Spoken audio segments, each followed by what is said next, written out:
सिर्फ हुकूमत के नंबर नहीं थे, हुकूमत के पास लोग ही नहीं थे, उन्होंने अपना होमवर्क ही नहीं किया हुआ था। कल रात को 12 बजे जो कमेटी मीटिंग थी जिसमें मैं भी मौजूद था, उधर हमने कई बार पूछा कि कम से कम आप कोई ड्राफ्ट तो दिखाएं ताकि कोई बात अगर जिस की आप बात कर रहे हैं, लेक्चर दे रहे हैं, कोई चीज़ तो हो हमारे सामने। ना ड्राफ्ट था, ना कोई डॉक्यूमेंट था, ना कोई कागज़ था, ना कागज़ का टुकड़ा था। सारी हवा में बात हो रही थी और कंफ्यूज थी, हुकूमत बिल्कुल कंफ्यूज थी, उनको समझ नहीं आ रही थी। रिक्वेस्ट कर रहे थे कि काइंडली हमारी बात मान लें, इस किस्म की इल्तिजा कर रहे थे। ऑब्वियसली उनके पास नंबर्स नहीं थे, डिप्रेशन में गए हैं और बड़ी नाकामी हुई है। लेकिन इसका एक फ़ायदा हुआ है, फ़ायदा किसको हुआ है कि जुडिशरी बच गई है, आइन बच गया है। वरना पता नहीं 80 से ज़्यादा अमेंडमेंट्स लेके आ रहे थे, उसमें अजीब अजीब बातें थी जो उनके, और मैंने तो सुना है कि शायद लॉ मिनिस्टर साहब के पास भी कागज़ नहीं थे मौजूद, पता नहीं कागज़ भी कहाँ से आ रहे थे। इसलिए मेरा ख्याल है ये खुशाइन बात है कि इतनी बड़ी नाकामी हुई है। हुकूमत को ये जो नाकामी आप जिसको कह रहे हैं तो इसका क्रेडिट किसको देंगे? इसमें मौलाना फजल रहमान को क्रेडिट जा रहा है, पाकिस्तान तहरीक इंसाफ का बड़ा क्रेडिट है? ये देखिए, पाकिस्तान तहरीक इंसाफ का तो बड़ा वाज़ेह मौक़िफ़ था इसमें, और मौक़िफ़ ये था कि हमने कोई चीज़ नहीं माननी जब तक हम देखें कि कौम के फ़ायदे में नहीं है, और हमें कुछ दिखाया भी नहीं गया था तो हमारा तो मानने का सवाल ही नहीं था।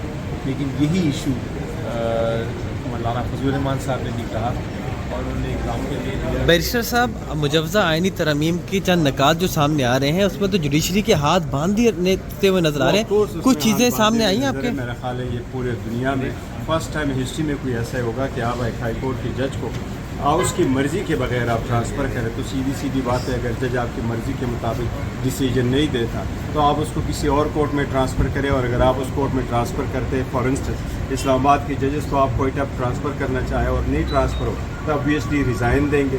ये तरीक़ेकार तो अपनी जुडिशरी जो इंडिपेंडेंट होने चाहिए, वो स्ट्रांग होनी चाहिए, वो लोगों की बुनियादी हुकूक पे तहफ़्फ़ुज़ करे, उसकी अगेंस्ट ये सारा करता है। मैं तो समझता हूँ ये आइनी तरामीम नहीं है, ये तो आइन की रिवर्सल की तरामीम है। अच्छा सर, मौलाना साहब का अब कितना मौलाना साहब को क्रेडिट जा रहा है? कल बिल मुख्तर हुआ, उनसे मुलाकात देखो, मौलाना साहब को, मौलाना साहब ही को सारा क्रेडिट जा रहा है, और मौलाना साहब ने बहुत अच्छा स्टैंड दे दिया था कि सबसे पहले आप मुसव्विदी की कापी दे दें। देखो, हमें जो बताया गया था और हमें इस पर शक पड़ गया था, मुझे जो इब्तिदा थोड़ी सी बताई गई थी, लेकिन अब हमारा जो अंदर जो प्रोसीडिंग्स है वो मैं नहीं बता सकता कि वो इन कैमरा थी। लेकिन बाद में जब हमें पता चला मौलाना साहब से जो डिस्कशन हुई, थोड़ा सा उसमें फ़र्क नज़र आया था। लेकिन इसलिए हम इंसिस्ट करते रहे कि किस किस्म का प्रपोजल होगा।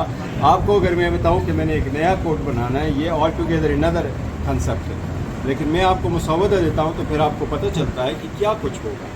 तो ये हेड तक जजेस होंगे, और जजेस आप वज़ीर-ए-आज़म जज अपॉइंट करेगा, वही जज बैठेंगे। तो इसलिए अदलिया ऐसे नहीं चलती, और ख़ासकर आपने आइनी तरामीम अगर करनी है तो प्रूव्ड ऐसे ही होता है कि अगर गवर्नमेंट के पास मेजॉरिटी भी है फिर भी सारे लोगों को ऑन बोर्ड ले करके करते हैं और बेटर करने के लिए करते हैं। ये तो सब कुछ रिवर्सल था, अवामी जो आवाम की बुनियादी हकूक़ है ये बिल्कुल उसके मुनाफी है।